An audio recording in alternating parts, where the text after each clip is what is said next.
We all love Sobolo or Bisab, don't we? Let's go.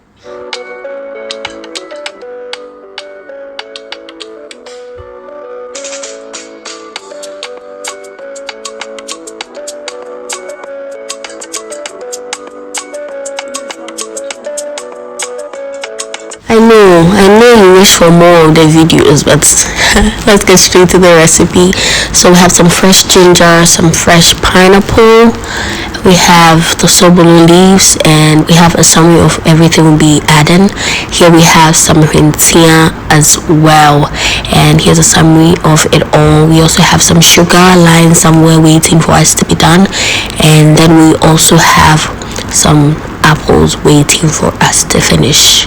Of course, some lemons from the statue shabab. Yeah, so because everything is so fresh, you want to take your time and wash it very well. I mean very well. You know, ginger comes from the ground, so it's very it has a lot of soil in there, so you have to wash it very well.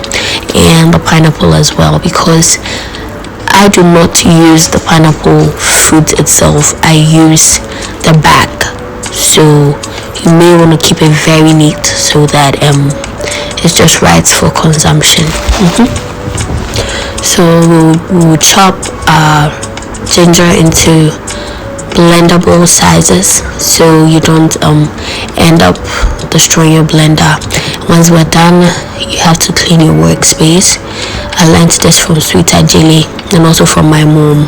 You know, it's very expedient that when you're working, you keep wherever you're working very neat. That way it's attractive for people to enjoy your meals. Anyway, let's get back to the video.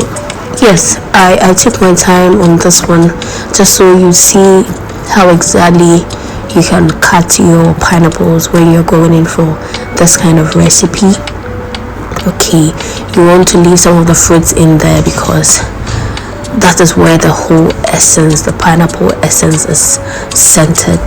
Okay, we do not use the fruit. So after this, yeah, my nephews, we enjoy the fruits you have. But well, I know a couple of people would actually blend the fruits, I mean the edible part, and then can add it as well. But well, I prefer to go in like this. So you carefully cut it, and you see the second one I was chopping was actually a bit, it had an area that is spoiled, so I had to cut it away from it just to have it nice and ready. So this is what we had at the end, and this is my blended ginger. Look how smooth it is. If I hadn't chopped it well, I would have had difficulty blending it. I raised it and then I set it aside. I started boiling my water. I added my hwintea because hwintea smells really good. You would want the flavor of it to also come out. Started boiling the sobolo. I cooked it for about 20 minutes before I added the fresh back of the pineapple, and then I added the ginger. It was late at night because you may want to work in the evening if you have kids around your house like I do, so it was almost impossible to view everything. So this is the next day. After I put the ingredients in, I left it for about 20 more minutes to cook, and then I took it off the fire. Mind you, I did not add my sugar on the fire due to reasons that sugar can evaporate, and so if care is not taken, you might add more sugar while it's on fire, and once it cools down, you have a lot of sugar settling in. So I prefer to finish, sieve everything, and then I add my sugar. That way you have it in a minimal quantity. You may want to sieve it about 3 times just so you have the feel of the juice itself. Okay, so here's my sugar being added, and because you don't want to add a lot of sugar because too much of it is bad, you may want to take your time, stir it carefully, and then make everything incorporate very well.